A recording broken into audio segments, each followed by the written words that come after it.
அனைவருக்கும் வணக்கம். வெகு அதிக நாள் கழித்து மீண்டும் இந்த தமிழ் உணர்வு கமலஹாசன் மூலமாக வெளியாகி இருக்கிறது. தமிழிலிருந்து தான் எல்லா மொழிகளும் வந்தன. இல்லை, இது என்ன மாதிரியான வார்த்தை, எந்த சிந்தனையில் அவர் இருக்காருங்கிறதே புரியல.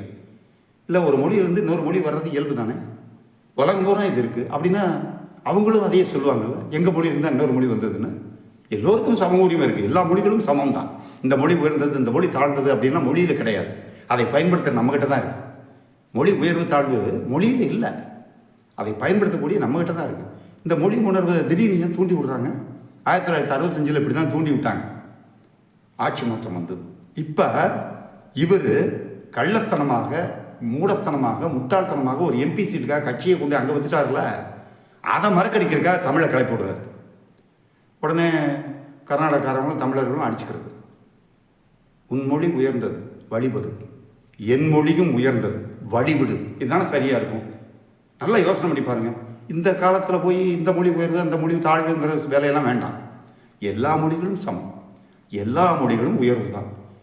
அதிலிருந்து இது வந்துச்சு, இதுலேருந்து அது வந்துச்சு, கோழி முந்தியா முட்டை முந்தியா, இது என்ன மனநிலைமை எனக்கு புரியவே இல்லை. எல்லோரும் சமம், எல்லோரும் இந்நாட்டு மக்கள். இந்த நாட்டு மக்கள் மந்திரிகளுக்கு அடிமைகள், அப்படி வேணால் சொல்லலாம். ஏன்னா மந்திரிகளுக்கு அடிமைகளாக தான் நம்ம இருக்கோம். மொழி இதில் கொண்டு திணிக்காட்டி என்ன இப்போ? சரி, நாம் தான் பல்லாயிரக்கணக்கான வருஷமாக இருக்கோம், அப்படியே வச்சுக்கோம். வெறும் 10 கோடி பேர் தான் பேசுகிறோம். ஆனால் வெறும் 300 வருஷத்துக்கு முன்னாடி தான் இங்கிலீஷ் வந்துச்சு. 100 கோடி பேர் பேசுகிறாங்க. என்ன இது? அப்போ நாம் நம்மளுடைய மொழி வளர்க்குறதுக்கு எந்த முயற்சியும் எடுக்கலை. தவறை நம்மக்கிட்ட வச்சுக்கிட்டு அந்த மொழி தப்பு, இந்த மொழி என்னதுன்னு வந்துச்சு, இந்த மொழி சரியில்லை, இதெல்லாம் எதுக்காக? அதுவும் இருந்தாலே நடிகர் நடிச்சுட்டு பேசாமல் பணத்தை வாங்கிட்டு போக வேண்டியதானே. இப்போ வேறு மொழி படங்கள் கிடைக்குமா? பார்த்தீங்களா? இதுதான் யானை தன் தலையில் தானே மண்ணை வாரி போட்டுக்கொள்வது என்பது இதுதான். நாமாவது சிந்திப்போம். எல்லோ மொழியும் எல்லாரும் சமம், எல்லா மொழியும் சமம்னு சொல்லுவோமா?